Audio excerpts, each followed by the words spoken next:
You're listening to the At Your Request Show with Nick Collings. This is Up FM 107.5. That you are. Welcome back to the At Your Request Show. My name is Nick Collings.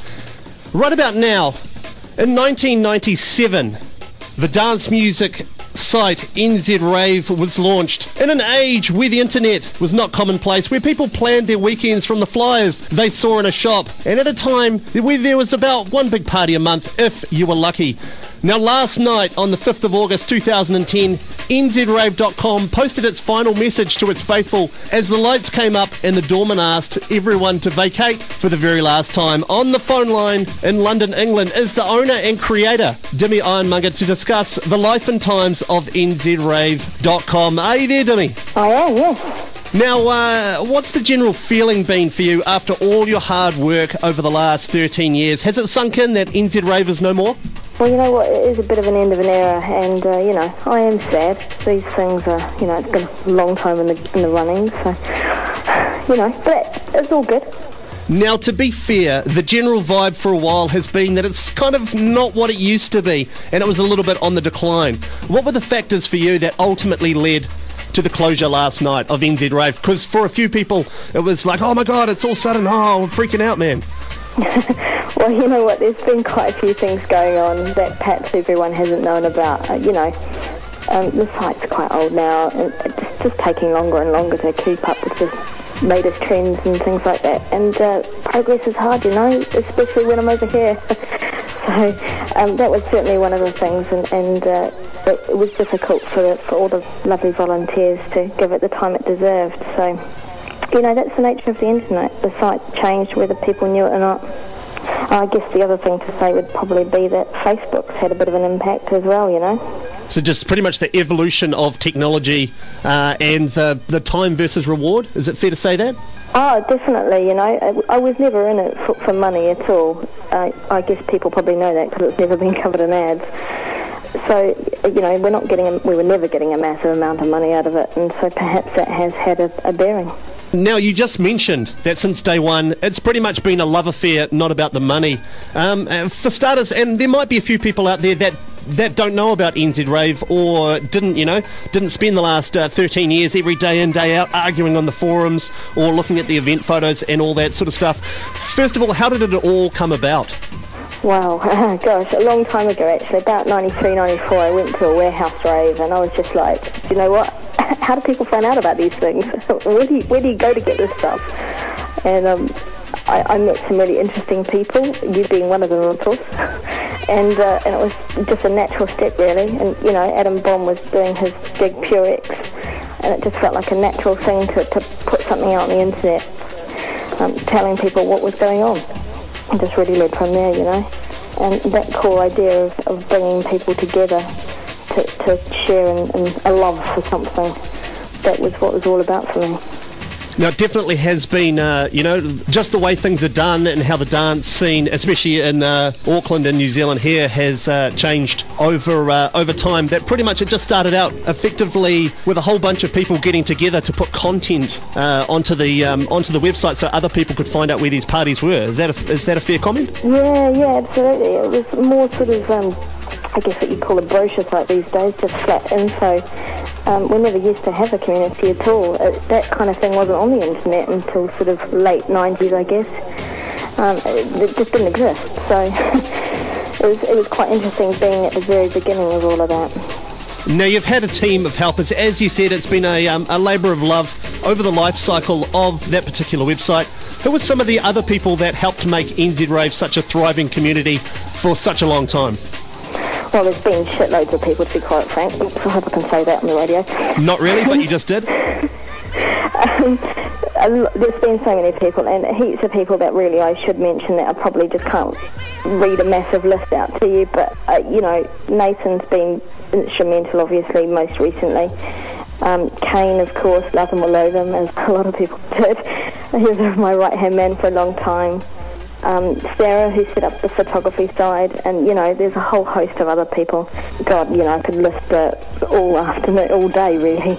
Get the Oscar speech going on. I'll miss people, but There've been some crazy conversations in those forums. For those that don't know, I've had I've been on that website nearly, every single day. For the whole time. Pretty much for the last 13 years, and without doubt, oh baby, Oprah's got nothing on some of the conversations in the forums involving a lot of the who's who of the New Zealand dance scene over the years. Absolutely. Now, from a spectator looking in, what was the most entertaining debate that you ever saw on NZrave? Gosh, that's a big question. There's been so many, but I guess some of the most entertaining have been the promoter wars, if you want to call them that, where there's been sort of the likes of Steve Dix and G, some of the international guys getting on board. Pretty entertaining.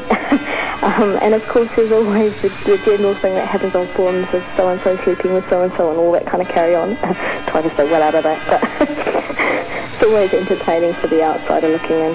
With the thousands and thousands of people that were registered on the site, and throughout that whole 13 years of NZ Rave, in your own perspective, what do you hope that people have gotten from NZ Rave? The big thing that I hope that people will take away is the friendships that we all made. I certainly have made friends for life from the site, and I hope that other people have as well. In fact, I'm sure other people have. There's been a few marriages, even some babies. So that for me is the biggest thing, and I really hope that those listening today, that's the thing that they take away, that those friendships and those relationships that they created and still have today.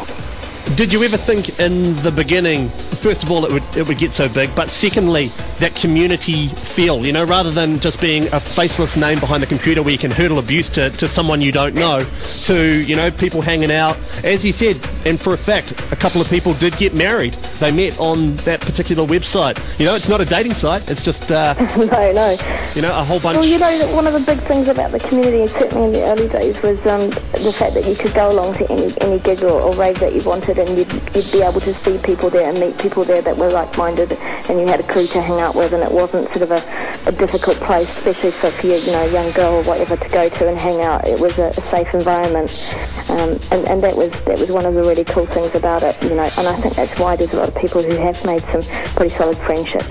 A lot of people who, from those early days, the first person they will have met is me. So, I've made lots of friends. Now, what words of advice do you have for anybody else out there that is pretty much thinking about launching their own, community-based website or something similar? Do you know what? I think the key thing is to be prepared for a lot of hard work. I really underestimated, I guess, right at the beginning, what a big beast it would turn into and how much was really required. There's a cast of thousands that you've got to coordinate, and things change every 5 minutes. That's, the nature of technology, really. And the other thing, I suppose, is that for every one thing that you do that somebody says, that's horrible, why did you do that? There's going to be another 10 people who don't say anything that actually agree with you or like what you've done. So you've got to, smile in the face of adversity, really, and keep your chin up and plug on. That's what being an entrepreneur, I suppose, is all about. Now that, or once the dust settles from everyone freaking out about the closure of NZ Rave, where to for you professionally now? Well, I'm focusing on my career. I work in digital advertising and marketing, which is pretty crazy, but I'm also doing a bit of music production, and maybe I'll see a bit of that in the future, who knows. But that's all, I'm optimistic. I might do some web-related stuff in the future. I'll watch the space, I suppose.